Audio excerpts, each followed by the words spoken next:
Assalamualaikum warahmatullahi wabarakatuh. Berjumpa lagi di channel Dunia Lele, channel yang membahas seputar pembudidayaan ikan lele, perawatan larva lele, dan penjualan bibit lele.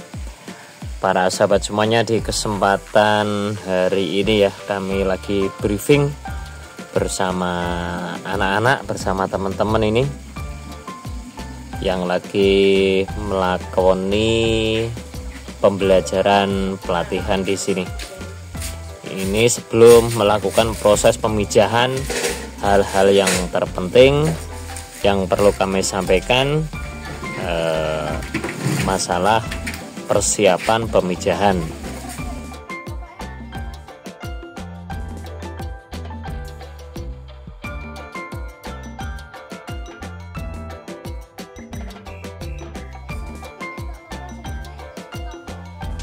Jadi hal-hal yang dipersiapkan sebelum melakukan proses pemijahan itu, yang pertama yang perlu disiapkan adalah tempatnya dulu. Tempat atau kolam itu bisa berbentuk kolam beton. Ini kolam beton, ada yang pakai terpal, ada yang pakai fiber, wis macam-macam lah, itu tempat. Nah, kita bahas secara lebih dalam lagi.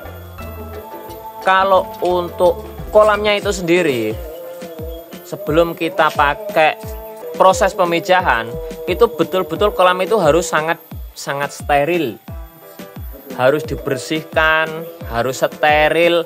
Kalau kolam fiber mungkin yang masih baru bisa langsung dipakai, cukup direndam air dulu.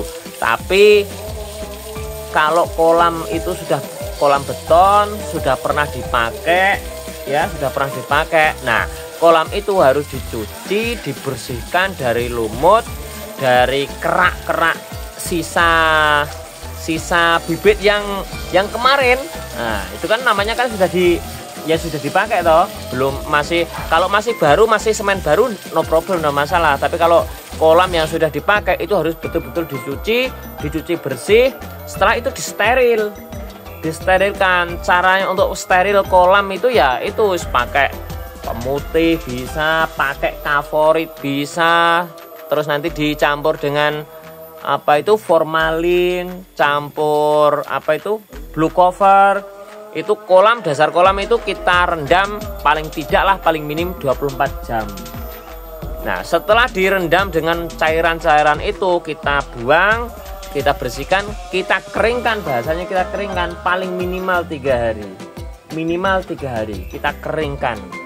Nah, baru kolam itu bisa kita gunakan untuk tempat pemijahan. Itu kalau ini kita bahas secara detail loh.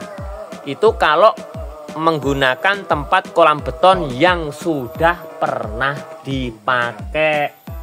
Nah, kalau belum pernah dipakai, ya udah wes tinggal masukin air, direndam 2 atau 3 hari untuk menghilangkan aroma semen. Ya udah, langsung kita bisa dipakai. Nah, kalau untuk misalkan kayak kolam fiber yang terbuat dari seperti kalau atom itu kan fiber itu. Nah, itu sih cepet, nggak usah begitu detail kayak seperti kolam beton. Karena fiber ini kan seperti atom-atoman lah gitu loh. Itu lebih cepat, lebih fleksibel lah pola pembersihannya. Kalau kolam beton itu kadang itu sampai nembus pori-pori tembok itu. Makanya itu harus dibersihkan, disterilkan kalau kolam beton. Ada lagi kalau yang kolam terpal ya biasa wis.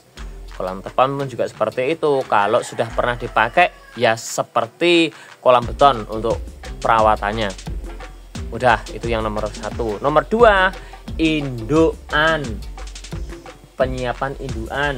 Nah, indukan ini tadi yang laki-laki, yang betina itu sama kita seleksi. Indukan yang paling bagus untuk kita kita proses di pemijahan itu induk-induk yang sudah matang gonat. Kalau secara teori Yang betina itu harus apa itu? Harus kelaminnya betina itu harus sampai kemerah-merahan, keungu-unguan. Itu secara teori. Kalau untuk pejantan kelaminnya yang ujung itu ada titik merahnya. Itu teorinya itu seperti itu di pembelajaran. Tapi yang lebih utama lagi itu kalau yang betina itu kita sedot telurnya. Kalau warnanya itu kuning berarti sudah menunjukkan matang gonat. Kadangkala walaupun kemaluannya itu sudah merah, ternyata ketika sudah disedot masih hijau, itu ya belum layak dipakai. Nah, gitu loh. Kalau yang bejantan walaupun sudah ada titik merahnya, tapi ini saya garis bawahi lagi, tinggal sistemnya. Kalau sistem pemijahan buatan itu tidak bisa dibohongin. Tapi kalau pemijahan alami ya udah. Oh, pokoknya yang penting titik merah. Itu kalau pemijahan alami. Tapi kalau pemijahan buatan, walaupun sudah titik merah, itu tidak ada jaminan. Begitu. Tetap harus dipotong, disembelih, kita ambil kantong spermanya. Karena banyak kejadian, ini yang pejantan ini sudah titik merah, top jos ini pasti. Karena dilihat dari ciri luarnya seperti itu. Tapi kenyataannya ketika disembelih ternyata zong, kantong spermanya nggak ada isinya. Cairannya ternyata masih bening. Nah, itu pemijahannya pun juga kurang maksimal, bahkan tidak jadi. Karena sel sperma pejantannya kosong, tidak matang gonat gitu. Wes, intinya sebelum melakukan proses pemijahan itu 2 faktor itu yang perlu saya jelaskan. Paham semuanya ya? Nah, sekarang itu tadi teori. Nah, kita sekarang mau praktek. Dikarenakan besok itu tanggal 31 itu kita akan melakukan proses pemijahan. Ini kan waktunya kan mepet otomatis, ya toh? Berarti kegiatan kita tuh harus membersihkan kolam ini semua. Yang depan itu ada 5 petak. Itu harus kita bersihkan, kita gosok bersih. Yang itu ada ikannya itu udah tarik ke sini aja, wis terserah sampai diletakkan di mana, di nomor berapa itu kolam. Sini kalau pagi nggak kena sinar matahari, diletakkan di situ udah apa-apa wes. Sehat semua. Udah sehat semua, udah ada angka kematian, udah ada. Nah, itu nanti ayo gotong royong itu membersihkan yang depan, yang ini semuanya itu harus dibersihkan. Setelah itu nanti di steril, selesai wes. Kita rendam dengan apa itu, Baiklin sama formalin di blue copper. Nanti belikan obatnya. Setelah itu kita rendam dan 24 jam kita buang, biarkan kering. Oh ya, tadi masalah yang pertama masalah bak kolam ya, bak kolam. Itu juga tidak meninggalkan semuanya, itu paralonnya juga. Enggak cuma baknya tok, ya paralon, sarangan paralonnya itu harus disiapkan juga. Ya itu dicuci juga semuanya itu. Dicuci, disteril semua itu. Paralon, sarangan paralon maksudnya. Sarangan paralon nanti kalau proses pemijahan ya sarangan paralon yang masih ada jaringnya. Ketika yang jaring hijau itu. Ketika nanti kan kalau larva lele udah netes telur lele udah netes, sudah menjadi larva, itu biar tidak terbuang. Di situ wis.